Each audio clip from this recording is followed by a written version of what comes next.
ይሄ ማንኛውም ሰው ቢኖረኝ ብሎ ሊመኘው የሚችለው አይነት የሞባይል አፕ ነው። ምንም ነገር እሱን አፕ ተጠቅማችሁ ብታዙ በራችሁ ጋር እስከሚደርስ ድረስ የሚፈጀው 8 ሰከንዶችን ብቻ ነው። ታሮም ከሚስቱ ጋር የሚመገቡት በርገር አምሯቸው ስለነበር ያንን አፕሊኬሽን በመጠቀም ያዛሉ። ታዲያ ዴሊቨሪ የምታደርሰዋ ሴትዮ በ2 ሰከንድ በሩ ጋር ስትደርስ በጣም በመገረም የተፈጠረውን ነገር ለሚስቱ ይነግራታል። ሚስትየውም አይ መስሎህ ነው እንጂ እንደዚህ አይነት ነገር የለም በማለት ከነገረችው በኋላ ያለው ነገር እውነት መሆኑን ለማረጋገጥ እስኪ አዲስ ነገር ድጋሚ ኦርደር አድርግ ስትል ለባሏ ታዘዋለች። በቀጣይ ሰከንድ የዴሊቨሪ የምታመጣዋ ሴትዮ በራቸው ጋር ትደርሳለች። በዚህም ጊዜ የዴሊቨሪው ፍጥነት የተመቻቸው እነዚህ ካፕሎች የሚፈልጉትን ነገር በሙሉ ስጋ እንኳን ከአሜሪካ እንዲመጣላቸው ቢያዙ ለሁሉም ያዘዙት ነገር ቤታቸው ጋር እስከሚደርስ የሚፈጀው 2 ሰከንድ ብቻ ነበር። በዚህም ጊዜ የሚፈጠረው ነገር የታውሮ ጭንቅላት ውስጥ ጥያቄዎች ይፈጠሩ ጀመር። ምክንያቱም በፎቁ መተላለፊያ በኩል ሰዎች በሚያልፉ ጊዜ ማብራቱ ይበራል። እሷ ግን ዴሊቨሪውን ይዛ ወደ እነሱ ቤት በምትመጣበት ጊዜ ምንም ማብራቱን አታበራም። ስለዚህ እንደ ኖርማል ሰው ደረጃውን ሳይሆን የምትጠቀመው ከሌላ ዓለም እዚህ በር ጋር የሚያደርሳት ነገር አለ በማለት ለሚስቱ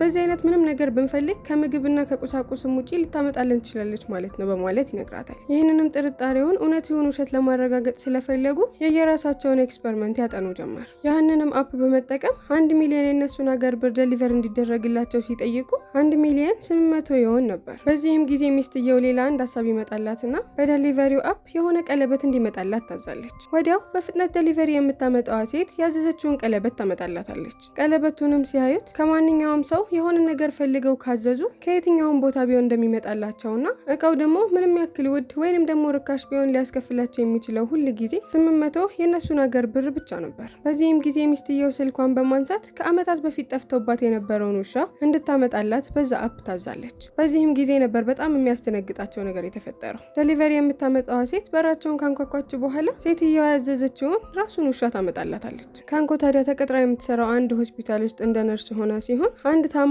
እዛ ሆስፒታል የተኛን ሰውዬ ትንከባከባለች። ታዲያ አንድ ቀን የታመመው ሰውዬ ሚስቱ የሰጠችውን ስጦታ የሆነውን ሰዓት ማግኘት እንዳልቻለ ለሷ ይነግራታል። በዚህም ጊዜ ሆስፒታል ለረጅም ጊዜ ተኝታ የነበረችውን እናቷን ታስታውስና ከባድ የሆነ ሀሳብ ይመጣላታል። የስልኳንም አፕሊኬሽን በመክፈት የሞተችዋን እናቴን ቤቴ እንድታመጣልኝ ፈልጋለሁ በማለት ታዘዋለች። በዚህም ጊዜ አፑ እናትየው በህይወት በነበረችበት ጊዜ ያጠራቀመችውን ገንዘብ በሙሉ እንድትከፍል ያደርጋታል። እሷም እናቷ በጣም ናፍቃት ስለነበር ምንም ሳታንገራግር ኦኬ የሚለውን ስትጫን፣ ነገር ግን አካውንቷ ውስጥ ያንን የሚያክል ገንዘብ ስላልነበረ ትዕዛዟ እንደምትፈልገው እንደማይስተናገድ አፑ ይነግራታል። ነገር ግን ከዛ ጊዜ ብዙም ሳይቆዩ ካፕሎቹ በጣም አደገኛ የሆነ አንድ ሀሳብ ይመጣላቸዋል። ባልየውና ሚስትየው የተለያየ ቦታ ላይ ባሉበት ጊዜ ባልየው የሚስትየውን ስም ጽፎ እዚያም ጭልኝ ባላት ጊዜ በሙሉ በ800 የሆን ብቻ አስከፍላ እንድትመጣ የፈለገበት ቦታ በሙሉ ማምጣት ትችላለች። ይሄም ቶሎ ለመገናኘት ፈልገው በጣም ሩቅ ቦታ ሲሆኑ ወይ ደግሞ 800 የሆን ብቻ ከፍለው ቤታቸው በሰላም መድረስ ይችላሉ።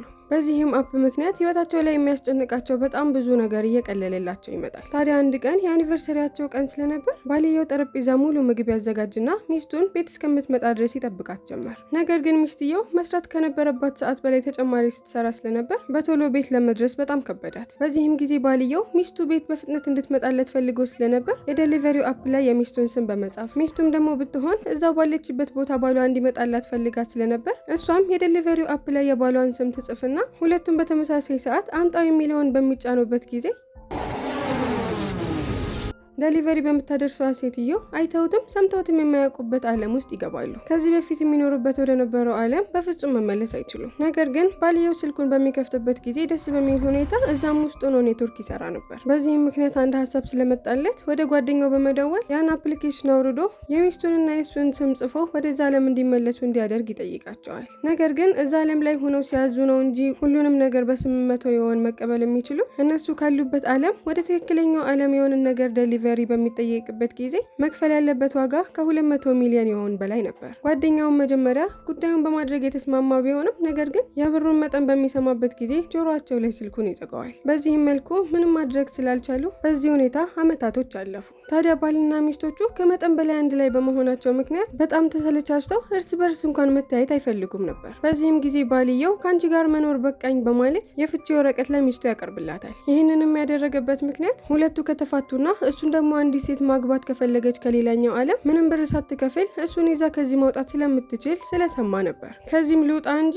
ያገባችኝን ሴት ፈታና መልሼ አንቺን ነው ማገባሽ። ከዛ በኋላ አፑን በመጠቀም እኔ ደግሞ አንቺን ሳገባሽ ከዚህ በነፃ አንቺን ማውጣት እችላለሁ በማለት ሀሳቡን ይነግራታል። ኢንተርኔትንም በመጠቀም ከሌላ ዓለም ያሉትን ሴቶች በሙሉ እንዲያገቡት ቢጠይቃቸውም ነገር ግን ሁሉም ሴቶች ወይ አልፈልግህም ወይ ደግሞ አንተ በጣም ጥሩ ሰው ነህ ለኔ አትገባኝም እያሉ የትዳር ጥያቄውን በሙሉ ሳይቀበሉት ይቀራሉ። በዚህም ምክንያት በጣም ተጨናንቆ ሊያብድ በደረሰበት ሰዓት ሚስቱ በድንገት ትሰወርበታለች። ሚስትየው ነርስ ሆና በነበረበት ጊዜ ውስጥ ሆስፒታል ስትንከባከበው የነበረው ሽማግሌ በጣም ሀብታም ነበር። እሷንም 200 ሚሊዮን የሆንን ከፍሎ ከዛ ዓለም እንዲያወጣት በምላሹ ደግሞ እሷን እንዲያገባት ተስማምተው ነበር። ይህንንም ባልየው በሚሰማ ጊዜ በጣም ይበሳጭና የዴሊቨሪውን አፕሊኬሽን በመጠቀም ሚስቱን ወደዛ ዓለም መልሶ ሊያመጣት መሞከር ጀመረ። ክሊክ ሲያደርገው አፕሊኬሽኑ ክፈል የሚለው 800 ይሆን ነበር። ነገር ግን በድጋሚ ክሊክ በሚያደርገው ጊዜ የሚያስፈልገው የገንዘብ መጠን አፕዴት ይደረግና ከ200 ሚሊዮን ይሆን በላይ እንዲከፍል ይጠየቃል። እዛው ቁጭ ባለበት ታዲያ አመታቶች ያልፋሉ። ምንም ቢሞክርም ታዲያ ከዛ ዓለም በፍጹም እንደማይወጣ ሲገባው አንድ ቀን ዴሊቨሪ የምታመጣለት ሴት ክፍሉ በምትገባበት ጊዜና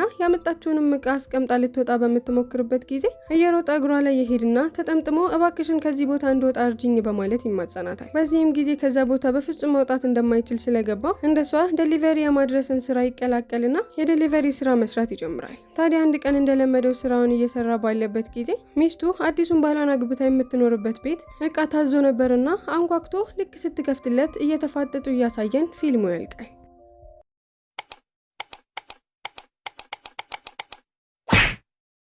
ይህ ቪዲዮ ከተመቻችሁ የዚህን ቻናል ፕሮፋይል በመጫን በጣም ደሳስ የሚሉ ፊልሞች በአማርኛ እንዲሁም ደግሞ በአጭሩ ስለተለቀቁ እነሱን ቼክ ማድረግ እንዳትረሱ።